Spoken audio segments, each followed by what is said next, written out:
Okay, കഴിഞ്ഞ വീഡിയോസിൽ നമ്മൾ റൊട്ടേഷൻ സ്പെക്ട്രോസ്കോപ്പിയുടെ കുറച്ച് കാര്യങ്ങൾ എക്സ്പ്ലെയിൻ ചെയ്തിട്ടുണ്ടായിരുന്നു. ഞാൻ ഒന്നും കൂടെ അത് പറയാൻ നമ്മൾ റൊട്ടേഷൻ സ്പെക്ട്രോസ്കോപ്പി പറഞ്ഞു, ജസ്റ്റ് ഒരു ഇൻട്രൊഡക്ഷൻ കൊടുത്തു. After that moment of inertia discuss ചെയ്തു, that is A. Then B എന്ന് പറയുന്നത് റൊട്ടേഷണൽ എനർജി ആയിരുന്നു. ദെൻ സി എന്ന് പറഞ്ഞിട്ടുണ്ടായിരുന്നത് rotational levels in a molecule. And the fourth one is selection rule for rotational transition. ഈ ഓരോന്നും എന്തൊക്കെയാണ് പറഞ്ഞത് എന്ന് നമുക്ക് കറക്റ്റായിട്ട് അറിയാം. ഓക്കെ, നമ്മൾ ഫോർത്ത് വൺ ആണ് പറയുന്നത്, മീൻസ് അതിനകത്തുള്ള ഫോർത്ത് സബ് ഡിവിഷൻ ആയിട്ടാണ് നമ്മൾ പറയുന്നത്, which is very important related to each spectroscopy. That means the D selection rules for rotational transition. ഓരോ സ്പെക്ട്രോസ്കോപ്പിക്കും അവരുടേതായിട്ടുള്ള സെലക്ഷൻ റൂൾസുകൾ ഉണ്ടായിരിക്കും. ഓക്കെ, അപ്പോൾ അതിനകത്തുള്ള first one, only those rotational transition in which the rotational quantum number j changes by 1 unit are allowed and all other are forbidden. ഒരു മോളിക്യൂളിൽ ഒരു rotational transition നടക്കണമെങ്കിൽ ആ മോളിക്യൂളിൻ്റെ rotational quantum number 1 unit change ചെയ്യണം.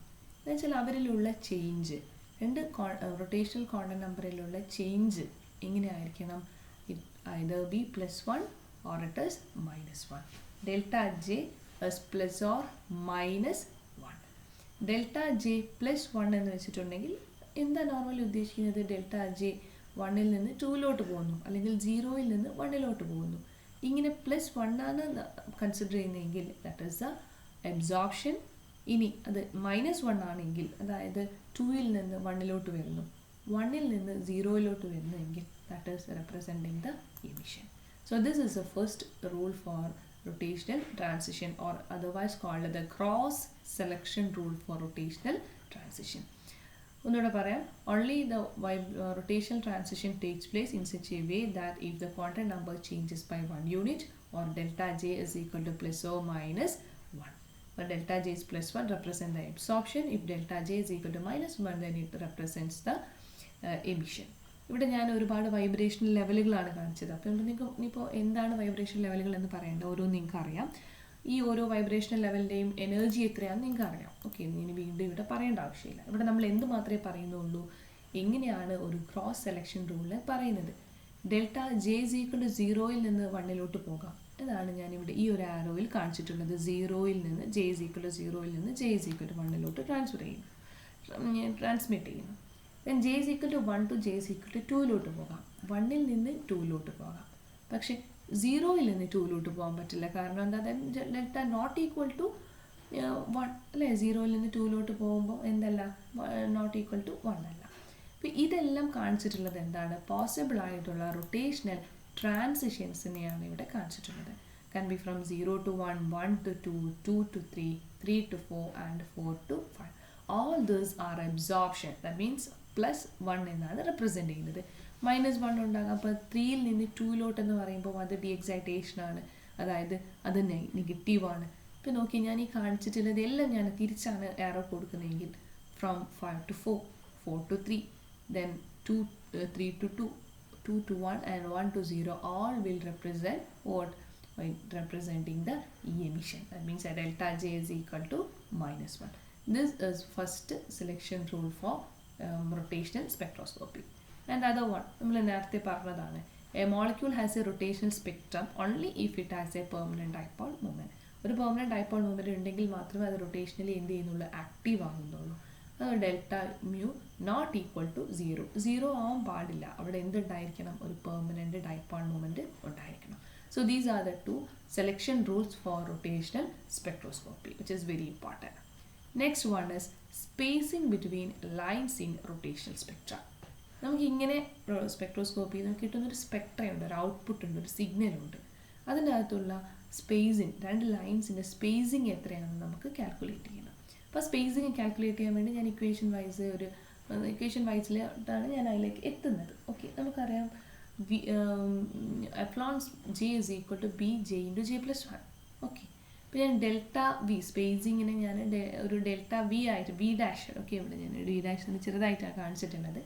Delta V dash എന്ന് വെച്ചാൽ രണ്ട് ലൈൻസിൻ്റെ സ്പേസിനെ ഞാൻ കാണിച്ചത് ഡെൽറ്റ വി ഡാഷ് എന്നാണെങ്കിൽ എനിക്ക് എങ്ങനെ കാണിക്കാൻ പറ്റും? E J +1 minus E J. അല്ലെങ്കിൽ epsilon J plus one minus epsilons J ഇങ്ങനെയും കാണിക്കാം.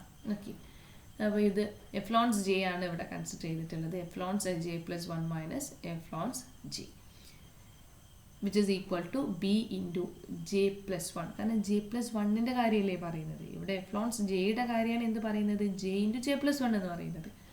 ഇവിടെ എഫ്ലോൺസ് ജെ പ്ലസ് വൺ ആണ് എങ്കിൽ എന്താ വരിക, ജെയുടെ വാല്യൂവിന് പകരം ഞാൻ എന്ത് കൊടുക്കണം, ജെ പ്ലസ് വൺ എന്ന് കൊടുക്കണം. ജെയുടെ വാല്യൂ ആണ് എന്ത്, ജെ പ്ലസ് വൺ എന്നുള്ളത്. അപ്പോൾ ഇവിടെ കൺഫ്യൂസ്ഡ് ആവണ്ട, ഒന്നുകൂടി ശ്രദ്ധിക്കാം. ഇവിടെ എഫ്ലോൺസ് ജെ പ്ലസ് വൺ എന്നാണ്, ഇവിടെ എഫ്ലോൺസ് ജെ ആണ്. നമ്മൾ എന്താ ചെയ്യേണ്ടത്, ഇവിടെയുള്ള ജെയുടെ വാല്യൂവിന് പകരം ജെ പ്ലസ് വൺ കൊടുക്കണം.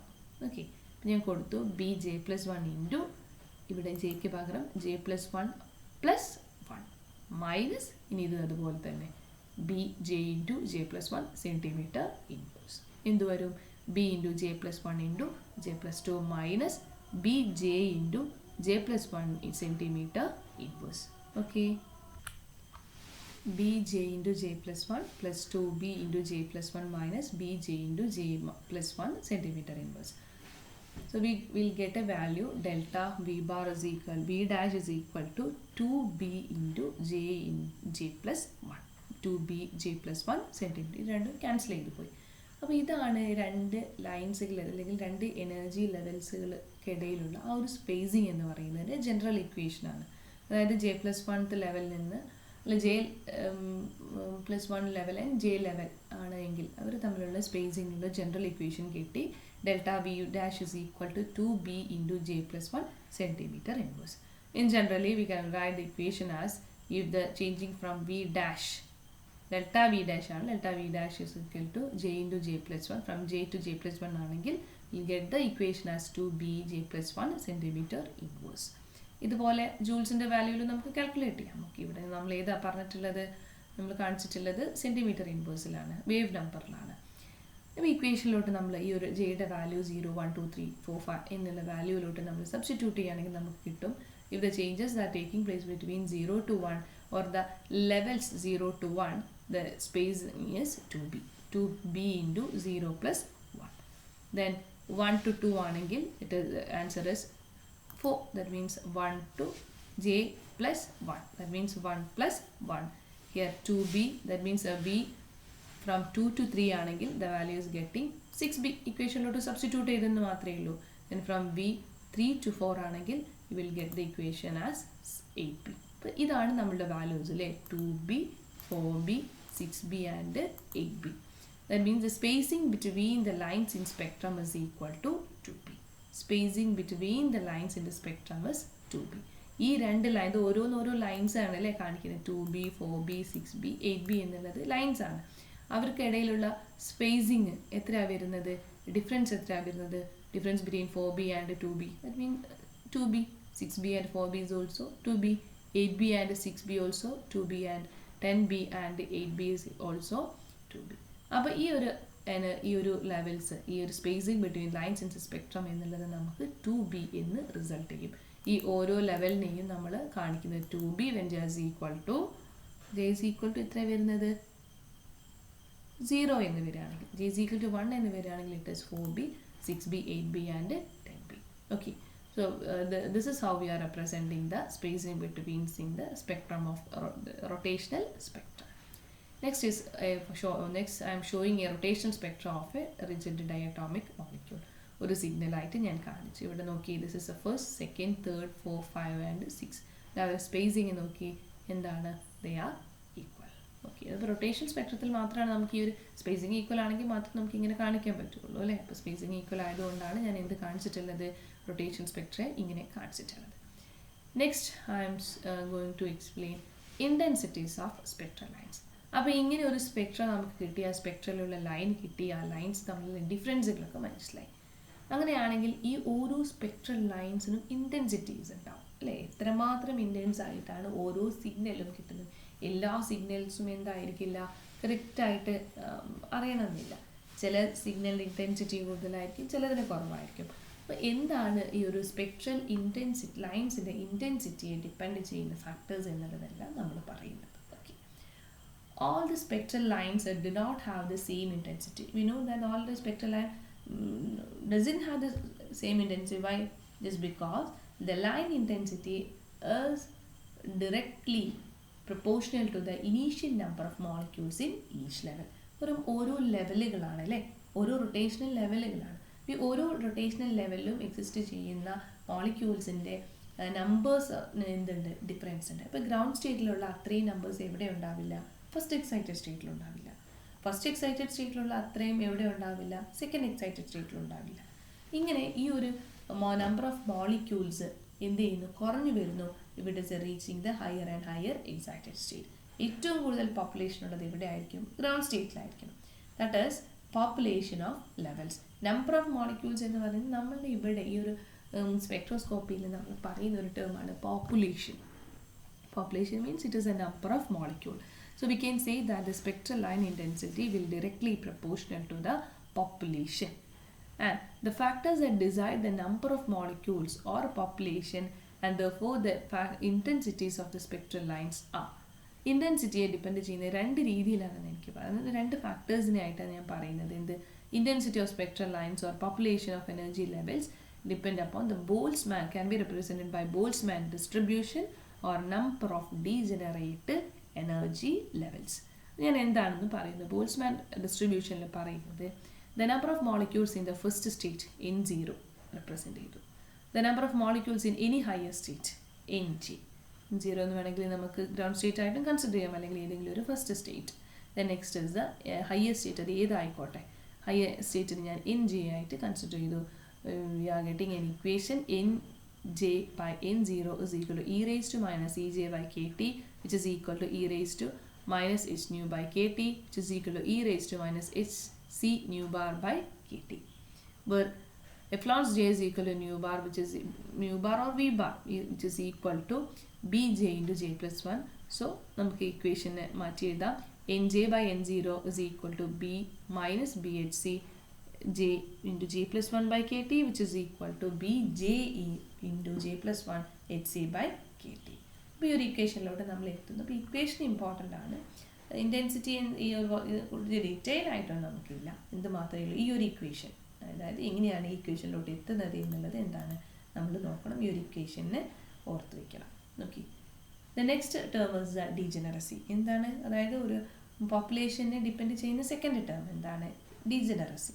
ഡീജനറേറ്റ് എന്ന് പറഞ്ഞിട്ടുണ്ടെങ്കിൽ അതായത് the existence of more than two energy states having the same energy.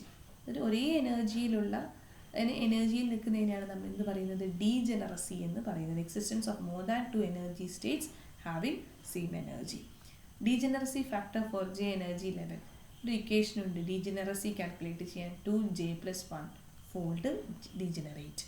അതായത് ഇത്രയും ഇപ്പം j is equal to 1 ആണെങ്കിൽ ഞാനൊരു വാല്യൂ കൊടുത്ത് 0 ആണെങ്കിൽ 2 equal to 0 plus 1 which is equal to 1. അപ്പോൾ ആ സ്റ്റേറ്റ് എത്ര ഡീജനറേറ്റ് ആണ്, it is 1 degenerate level. Okay, then j is equal to 1 ആണെങ്കിൽ അവിടെ എത്ര ഡീജനറേറ്റ് ലെവൽ വരുന്നുണ്ട്, 3 degenerate level. Then j equal to 2 ആണെങ്കിൽ ദാറ്റ് ഈസ് 5 ഡീജനറേറ്റ് ലെവൽ. ഈ ഓരോ ഡീജനറസിയും എങ്ങനെയാണെന്നുള്ളത് റെപ്രസെൻറ്റ് ചെയ്യുന്നതൊക്കെ ഉണ്ട്. ഇവിടെ ജസ്റ്റ് പറയുന്നേ ഉള്ളൂ എന്താണ്. So j is equal to 1, it consists of 1 degenerate. Equal to 0, j is equal to 0, it can consist of 1 degenerate. When j is equal to 1, it is 3 degenerate. J equal to 2, then it is 5 degenerate level. Then combining the two factors, that means the Boltzmann distribution factor and the degeneracy factor, we are getting an equation Nj is equal to 2j plus 1 into N0 into e raised to minus bhc j into j plus 1 by kt. അപ്പോൾ ഈ രണ്ട് ഫാക്ടേഴ്സിനെയും കൂടെ ഞാൻ combine ചെയ്ത ഇക്വേഷനിലോട്ട് എഴുതി. ആ ഒരു ഇക്വേഷനാണ് ഇവിടെ കാണിച്ചിട്ടുള്ളത്. which contains both the Boltzmann distribution factor and also the degeneracy factor. Anyway, we can say that the intensity of the line depend upon, or the spectral line intensity will directly proportional to the population. That means the number of molecules are presented in each level. ഈ ഒരു term പറയുന്നതോടുകൂടി, ഈ ഒരു concept പറയുന്നതോടുകൂടി നമ്മൾ rotational ലെവൽസിൽ rotational സ്പെക്ട്രോസ്കോപ്പിയിലുള്ള ഒരുവിധം എല്ലാ കാര്യങ്ങളും നമ്മൾ പറഞ്ഞു കഴിഞ്ഞു. Then application of microwave spectroscopy, and it is an assignment for you. Just refer what all are the application for microwave spectroscopy or rotational spectroscopy, and submit the assignment for me. Okay. ഈ ഒരു കാര്യം application important ആണ്. ഒരുപാട് applications ഉണ്ടായിരുന്നു. ഞാൻ ഒന്ന് മാത്രമേ ഇവിടെ പറഞ്ഞിട്ട് കുറച്ച് കാര്യങ്ങൾ മാത്രമേ ഇവിടെ calculation of moment of inertia and bond length. ഇക്വേഷനിൽ നിന്ന് moment of inertia is equal to mu R സ്ക്വയറിൽ നിന്ന് എത്തുന്നതും ബോണ്ട് ലെങ്ത് കാൽക്കുലേറ്റ് ചെയ്യുന്നതും. ബോണ്ട് ലെങ്ത് എന്ന് പറയുന്നത് എന്താണ്? ആറ് അല്ലേ? ആറ് ആ ഇക്വേഷനിൽ നിന്ന് നമുക്ക് കിട്ടും ആറ് എന്നുള്ളത് എന്താണ്. അപ്പോൾ അതെങ്ങനെ കാൽക്കുലേറ്റ് ചെയ്യുന്നു, ഇതുപോലെ മറ്റ് ആപ്ലിക്കേഷൻസും നിങ്ങൾ നോക്കണം. ദെൻ നോട്ട് നമ്മുടെ കാര്യങ്ങൾ ഇ ജി അല്ലേ എന്നൂടെ റിക്കോൾ ചെയ്ത് പറയുകയാണ്. E J is equal to h² / 8π²i. ഞാൻ നോർമലി പറയുമ്പോൾ 8π²i എന്നാണ്. 8i π² ഇങ്ങനെ പറഞ്ഞാലും മതി. j × j+1 where moment of inertia is equal to μr square where mu is the reduced mass അല്ലേ. m1 m2 divided by m1 plus m2 എന്നാണ് അതാണ് m1 plus m2 എന്നാണ് value. Okay. Then thus we completed our first spectroscopy, that is the rotational spectroscopy. ഇത് വളരെ clear ആക്കിയാലേ നമുക്ക് next സ്പെക്ട്രോസ്കോപ്പിയിലോട്ട് move ചെയ്യാൻ പറ്റുള്ളൂ. Okay. So I think it's clear for you.